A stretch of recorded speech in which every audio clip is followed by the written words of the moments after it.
All right, everyone, welcome and thank you for joining us. Today we are going to be talking about all things behavior with Dr. Mary Shepard. I'm Rachel Becker. I'm one of the MTSS specialists with the SPIDIG team.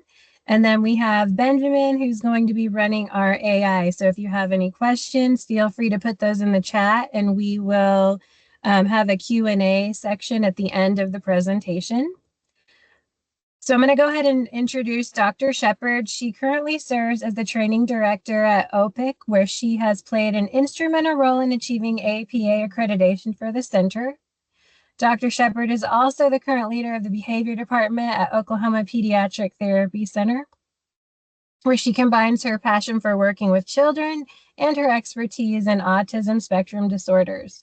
Motivated by her love for children, Dr. Shepard specializes in supporting children diagnosed with autism and their families through individualized, evidence-based interventions rooted in applied behavior analysis. She adapts ABA principles to the practical, everyday behavioral challenges, all while aligning with Christ-centered mission at OPTC.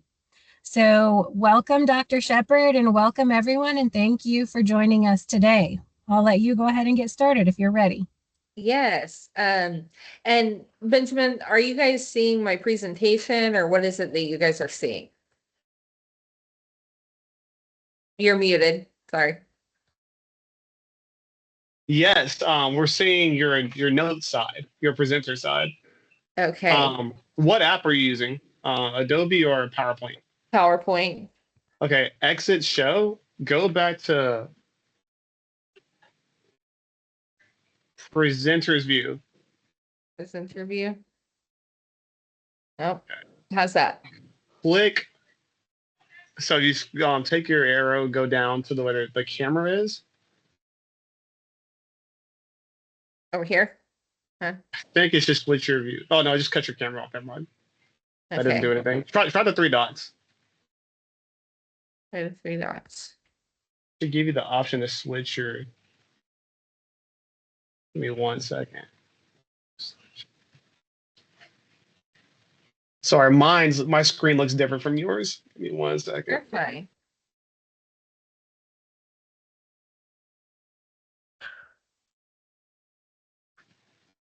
Oh, here we go. Oh, you did. I don't know what I did. I don't know what I did, but it worked. Okay. Well, thank you for introducing me. And so, like I said, I am Mary Ann Shepard, and I am a psychologist here in Yukon, Oklahoma. My background is as a school psychologist, so I kind of have a dual specialty in kind of that outpatient private practice world where I spend a lot of time doing therapy and assessment and supervising future clinicians. And then I also consult with the Oklahoma State Department of Education and their SPIDIG contract for MTSS implementation specific for behavior. And so today I am presenting on some behavior strategies and resources. And we kind of have a 4 objectives for this presentation today. The first thing that we're going to talk about is behavior supports for the classroom. And what are some key foundational behavior supports that you can go into your classroom tomorrow or at the beginning of 2027 and that next 9 weeks and implement.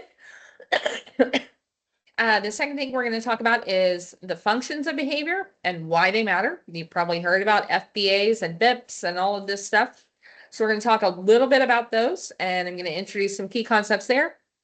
And then we're going to talk about some very basic crisis and de-escalation components. Now, all of these are going to be a very general, broad overview, and I cannot teach you everything you need to learn in, I'm going to try to make this between 40 and 45 minutes. On all 3 of those topics. So we're going to introduce the key concepts, and then I'm going to link you to resources that can help further support your implementation. And so when we talk about basic behavior classroom strategies, a lot of times when we're looking at behavior intervention, people always ask, what do we do when the problem behavior happens? It's like, okay, we've got this crisis. How do we respond? What do we do? And my answer is never, what do we do when it happens, but always, what do we do to prevent it from happening again? And so we don't always want to be in this reactive mode, because then you're walking into the classroom every day, nervous, anxious, and wondering when you're going to have to react. When is it going to happen? What's going to happen? How is it going to happen? How long is it going to be? How severe is it going to be? But we really want to be in control, and we want to be driving what's happening in our classroom. And so when we look at basic behavior management strategies, we're really looking at how do we focus on that prevention. And one of the key things that I try to focus on are very easy to implement strategies, things that are embedded into our day. Because if things are complex, or they're one more thing on our to-do list, it's difficult to maintain that. Now, as with any health and wellness initiative like working out or a healthy diet, all of these strategies require intentionality. But just like having a healthy diet, if you have a strategy for that built into your day, it becomes easier over time. Or if you have a time or a strategy for working out and physical activity built into your day, it becomes more fluid and natural. And so all of these things are things that you will need to have intentionality for. But if we embed them and embed that intentionality, it should be something you can consistently do. Also, these strategies also build that classroom predictability and safety for children, and that are, regardless of their disability, whether that's autism, trauma, or ADHD, that predictability and safety really helps reduce things. So the strategies that we're going to talk about today are consistent routines and schedules, morning greetings, transition warnings, behavior-specific praise, clear expectations, and reward and acknowledgement systems. So the first one that we're going to talk about, and these are in dual screen or 2 columns. So our basic strategies that if you do not already have, you want to look at how can we improve our consistent schedule and routine in our classroom.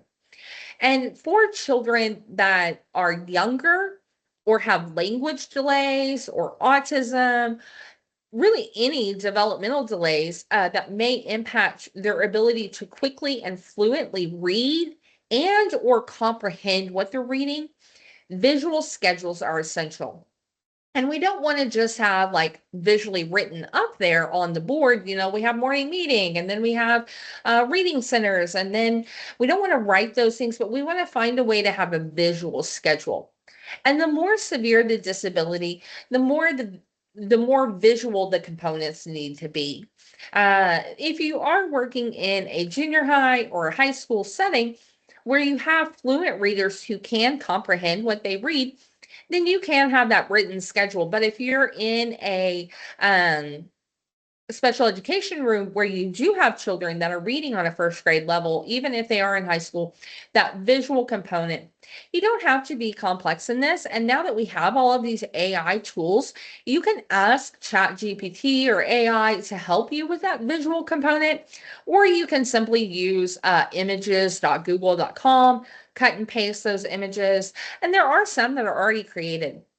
Why this is important is it has that predictable daily flow, but it also helps if there is something unpredictable, like we have a class assembly or some unforeseen change, like all of the class parties coming up, that we can prepare those students in advance, because we all know that students get a little squirrely on those days when things go wrong or go out of order, as we all do. I get squirrely when things are out of order and my routine is off.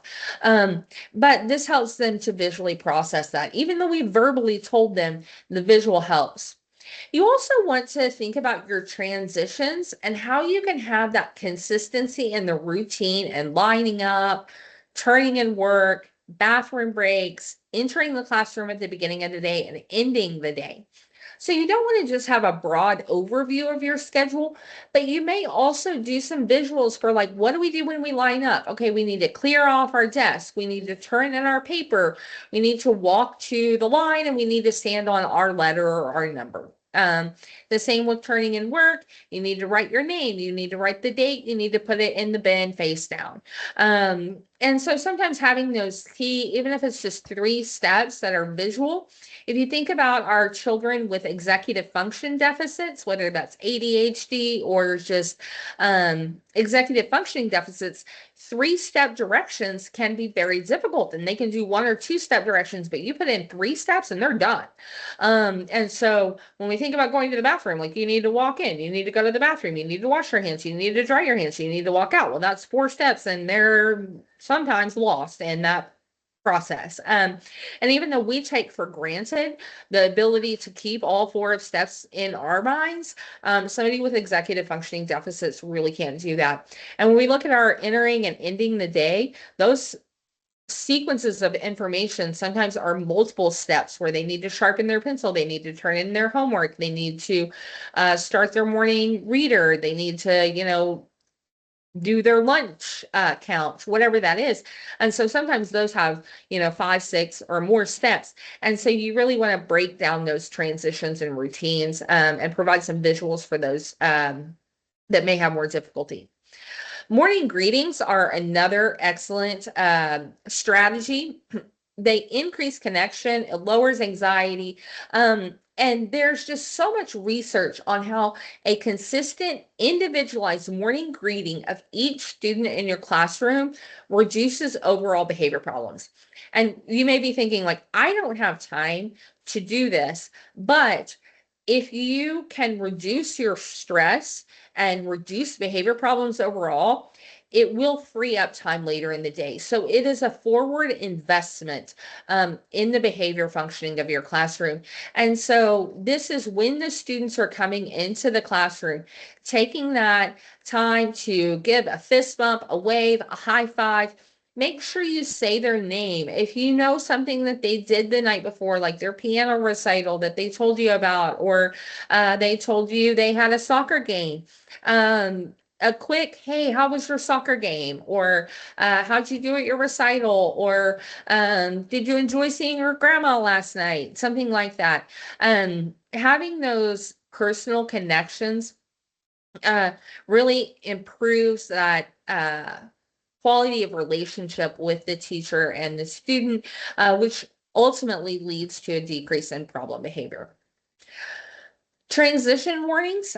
We all provide transition warnings, but I would like to encourage you, if you have children in your class that have more behavior problems, trying to think of ways to use visual transition warnings, and not just provide a 5-minute warning, but really break that warning down into, we have 5 more minutes. We have 2 more minutes.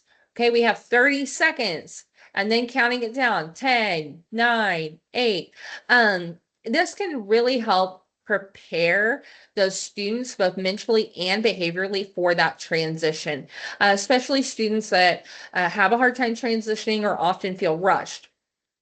For students that have autism or language delays, I encourage you to use visuals, and you can use any number of visuals. So you can use a 5, 4, 3, 2, 1 with your hands. You can also use a visual timer that simply, I'm going to stop my, how do I stop screen share for just a second? You can use something like this that's on your board. You have 5 more minutes. Okay, we have 4 more minutes. And so just a little rip off can help some of those younger students or students with delays to see how many more minutes they have. And you can pair that with your 5, 4, 3, 2, 1. This way you don't have to worry about having some complex visual timer. Sometimes this can cost like $30 or $40 versus this is some lamination and some construction paper. And so you might think about how you can embed that visual timer or visuals into your transition warnings. And it can really help students to understand the quantity of time. Because sometimes they can really struggle to understand that quantity. Being very intentional with your behavior specific praise is another strategy. You want to think about being a sports announcer when you're doing this. We often rely on good job, way to go. Our praise tends to be generic, where our correction tends to be specific, like keep your hands to yourself. But then when they do something good, we're like, good job. And so we want to think about being that sports announcer where we say, good job sitting in your seat. Good job raising your hand. Good job keeping your hands to yourself. Good job waiting your turn. And so being very specific or intentional with what you're saying good job for, it really increases that quality of behavior praise, but it helps the student to know exactly what it is that they did a good job with. Students that have a hard time with theory of mind may think that you are thinking about the thing that they shouldn't have done that you didn't see them do. And so they may struggle to understand or make that deductive conclusion when you say good job that you are referring to waiting or raising their hand, but they may have a hard time making that conclusion if they have a hard time with deductive reasoning. Another strategy is we talk about our behavior matrix or clear expectations. You want to think about in your classroom, what are 3 to 5 expectations that you have? Is that wait your turn before being called on?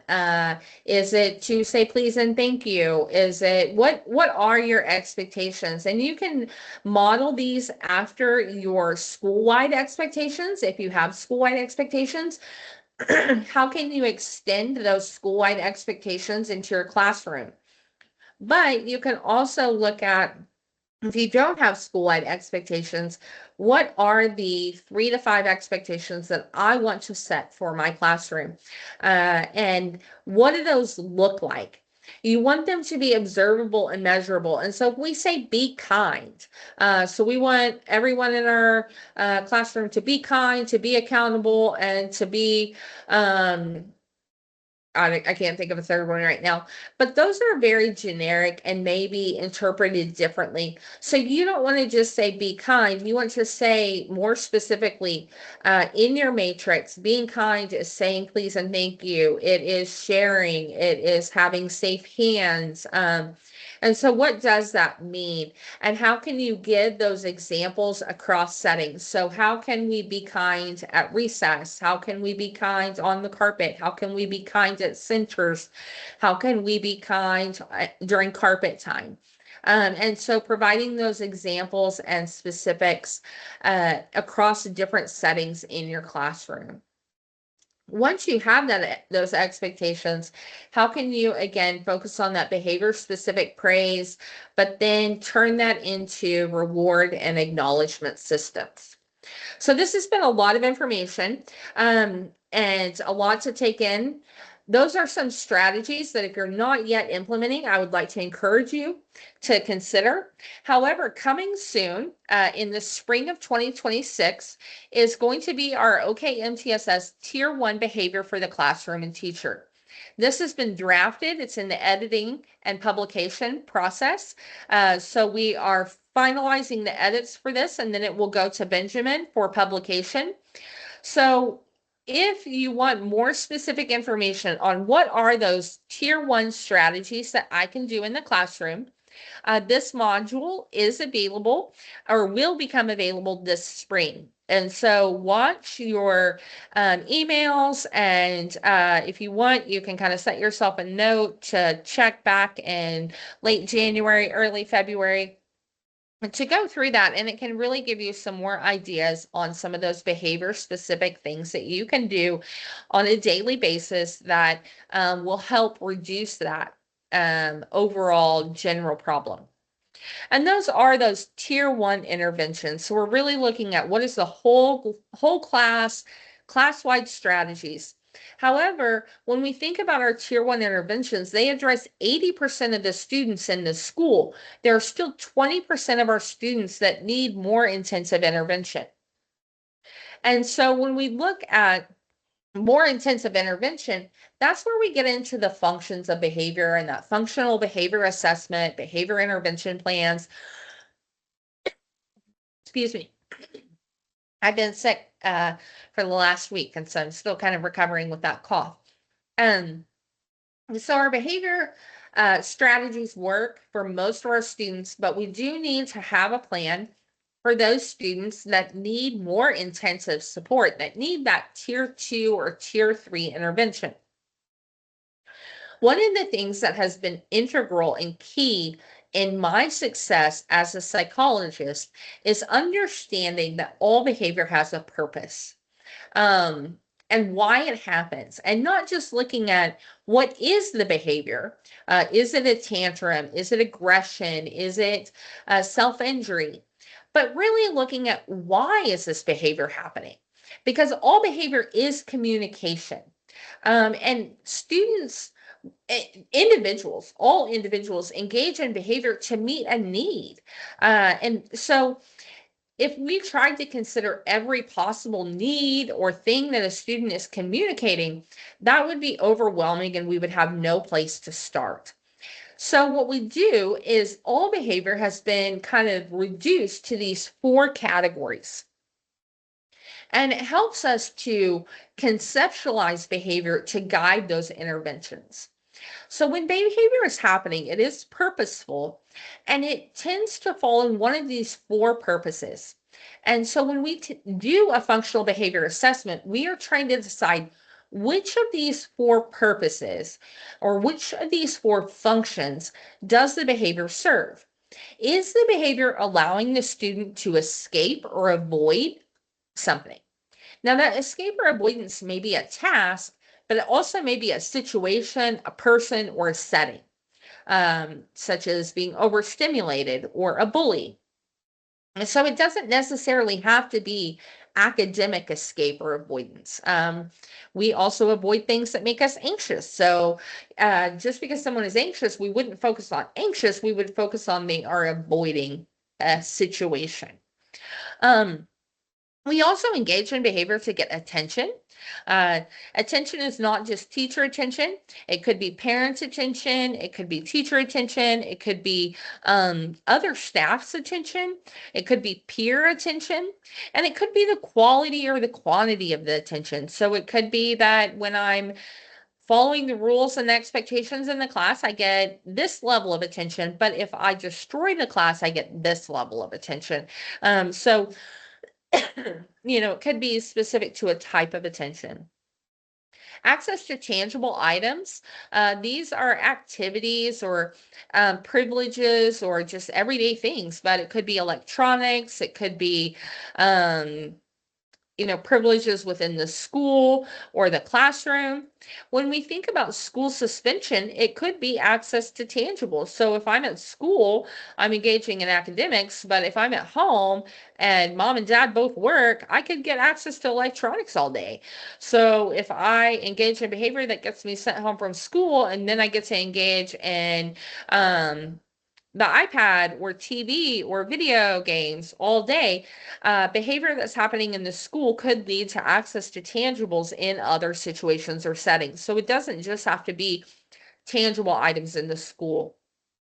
The 4th category is that sensory or automatic. We all engage in things due to sensory needs and automatic needs, whether that's getting a drink because we're too hot or too cold.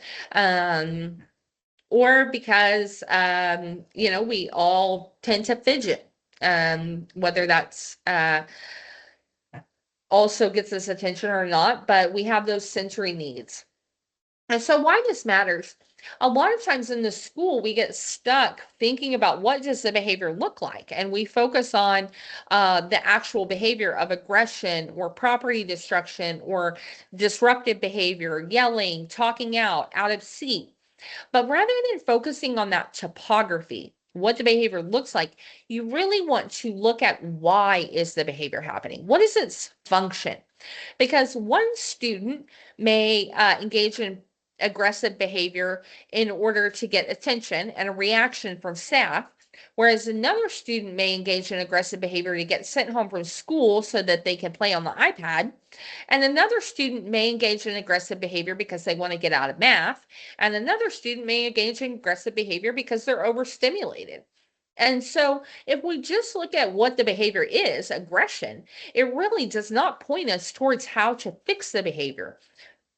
But when we look at what is the function of behavior and we understand that the behavior may be to escape, now we can look at more appropriate replacement behaviors. We can look at more effective interventions on how do we address the situation that they're trying to escape.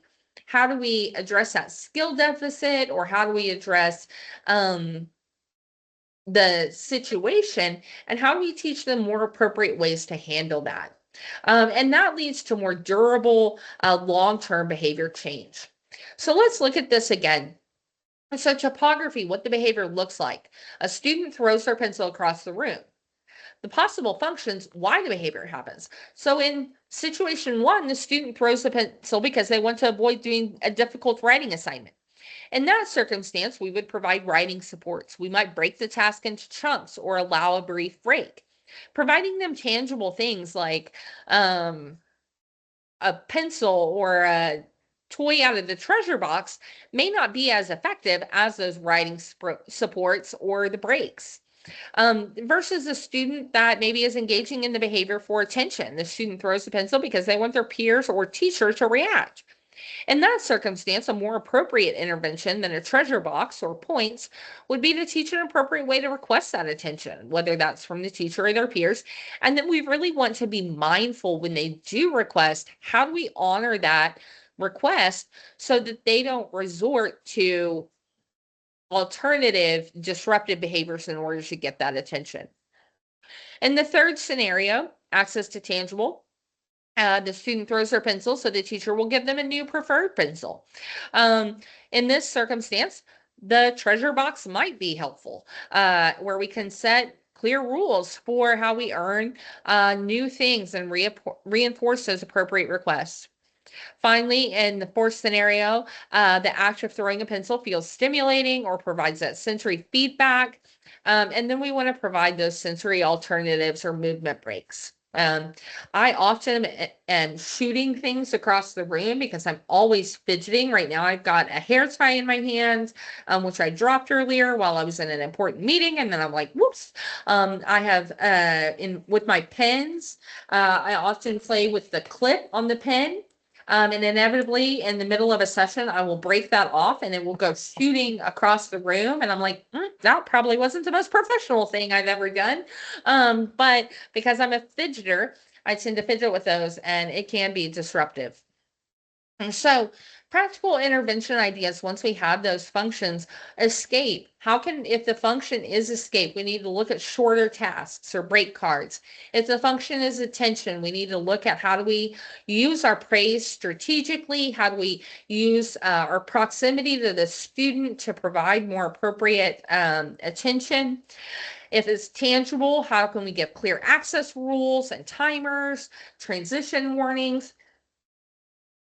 And if it's sensory, how do we use those movement breaks and more appropriate fidgets? Anyone can hypothesize the function. You do not have to complete an FBA and get consent and go through the formal process for an FBA to hypothesize a function. Many times the function may be clear to you as the teacher, why they are engaging in this behavior. And in those circumstances, you can informally hypothesize the function of behavior. At tier 1 and tier 2, you can implement an appropriate function-based intervention based on your informal hypothesis.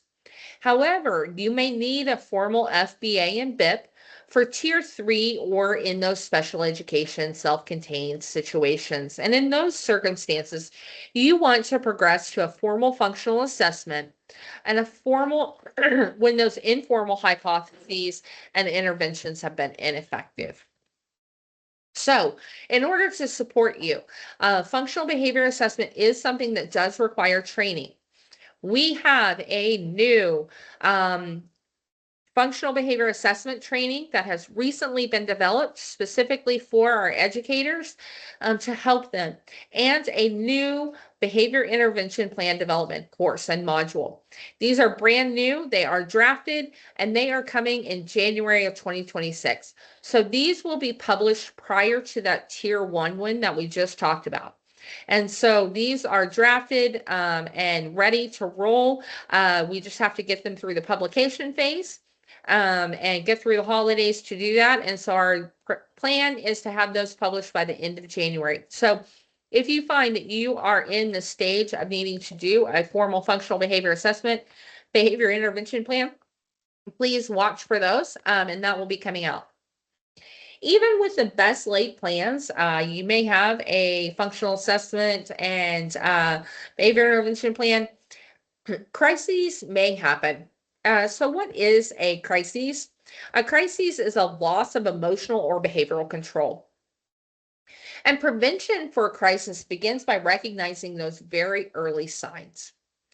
So in the crisis cycle, we all are in a baseline phase. And any one of us, including our students and us, can have a crisis where we have something that triggers us.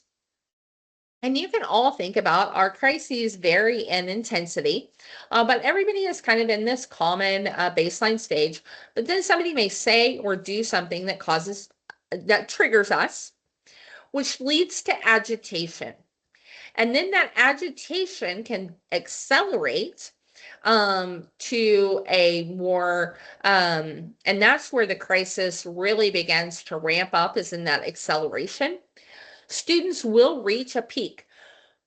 The way the physiological system, your sympathetic and parasympathetic nervous system work, you cannot maintain a crisis level forever. So your brain and your body and your nervous system will reach a peak at some point in time. Different individuals have longer windows for this, but you will reach a peak, and then de-escalation will begin. And following that de-escalation is recovery. And so every crisis follows this cycle. And this is where early intervention is key. If you have a student in your classroom who has a history of engaging in the crisis cycle, and that behavior is that loss of emotional or behavioral control, and they become non-responsive, and it becomes a dangerous situation to themselves and others, early intervention is your key component. What are their triggers? How do we identify those triggers? Once we see that trigger and they move into that agitation phase, how do we begin reducing those demands? How do we provide choices? How do we, once we see the trigger and the agitation, how do we begin calling for support as soon as possible when they end up in that agitation phase, so that we have support? And we want to focus on, once the trigger has happened, how do we focus not on intervention, but de-escalation? Intervention pauses when the crisis cycle begins. And we focus on de-escalation. How do we use a calm and a neutral tone? How do we reduce the number of words that we're using, use as few words as possible? We actually want to increase the physical space, not decrease the physical space, but increase the physical space between us and the person in the crisis cycle. This helps to de-escalate. Now, of course, if the student is close to another student, you want to place yourself between them and that other student to prioritize the safety of others. You don't want to increase your space and decrease the other student's space, but you want to make sure that once they're in a safe space and all students are safe, that you move back and increase that physical space. You want to have a very non-threatening posture. You don't want to be facing directly at them with your full body, but you want to be in a relaxed posture, as relaxed as possible. And you want to be perpendicular to them, so that you are not making yourself big and threatening, but really focusing on reducing that threat. You want to offer simple choices. Very simple. Would you like to sit?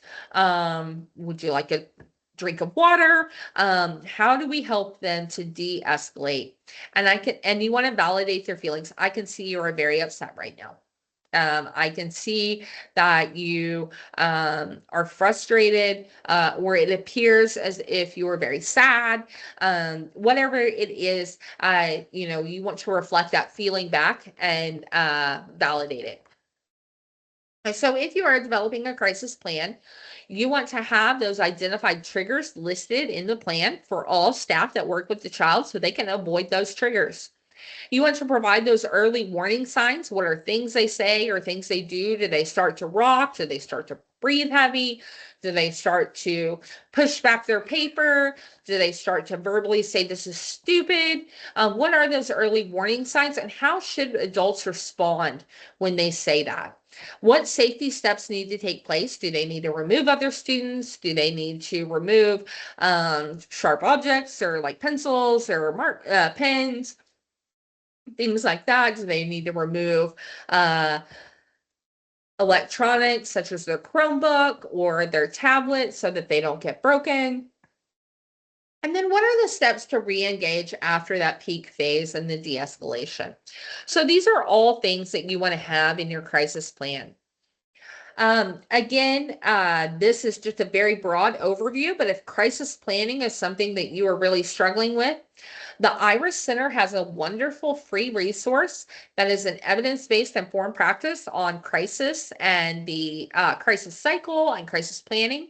If you want to scan that QR code right there, you can scan that QR code and that will take you to a link for that crisis module. So I am at right at 40 minutes, which was my goal. I wanted to save about 10 to 15 minutes here for questions. So I have just given you guys a lot of information and a broad overview. I hope some of that has triggered some ideas that you can seek some additional information, some additional training, and given you some resources as well. But what are your questions?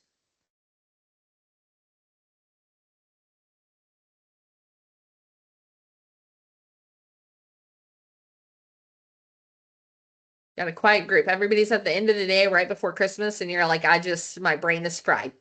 And I'm thinking about those presents I need to wrap at home, right? Or the presents I still need to buy. Yeah, I see some heads nodding.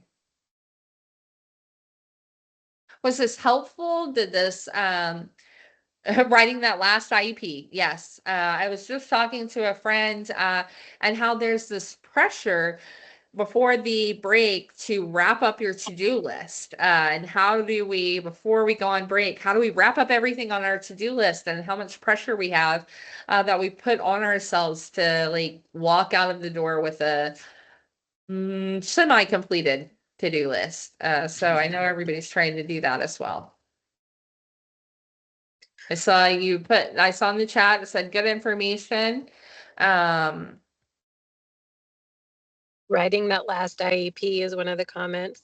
Yeah, trying to finish up.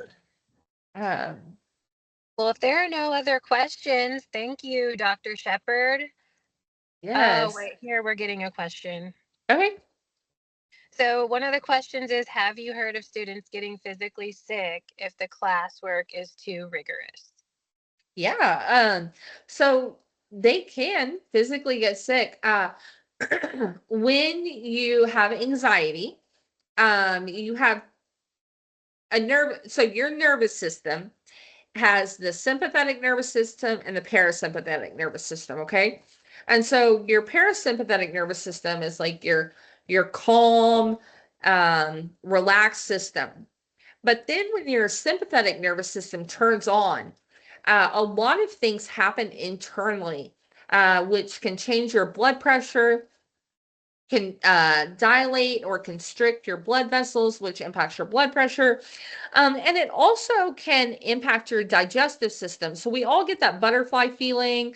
Some people get nausea, some people get diarrhea when they're anxious. And that is because their sympathetic nervous system is shutting down their digestive system.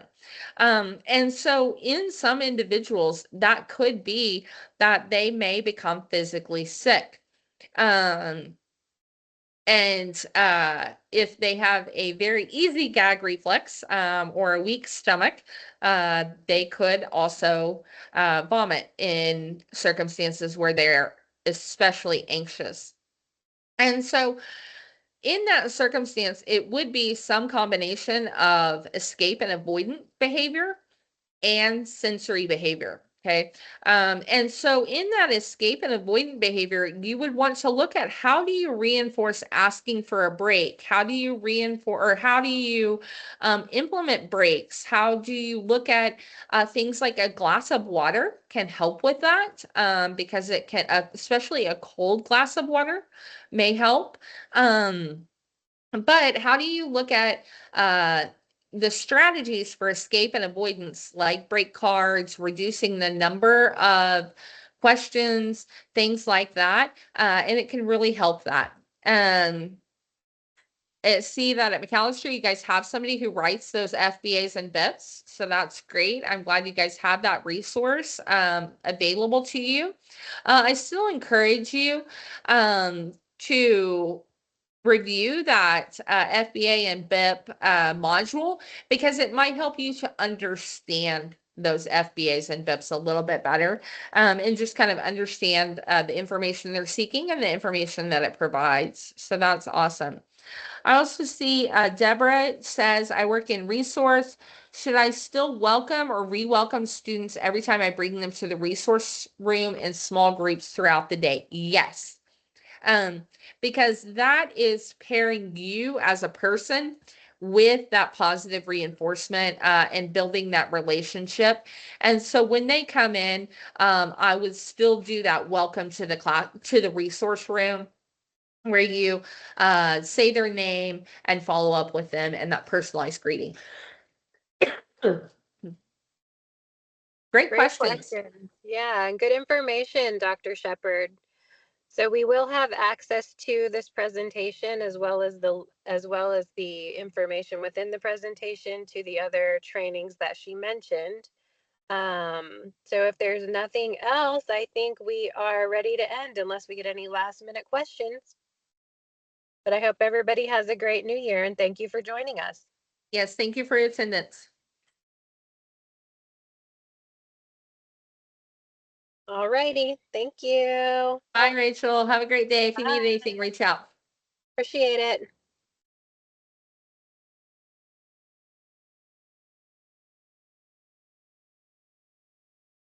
Bye, everybody.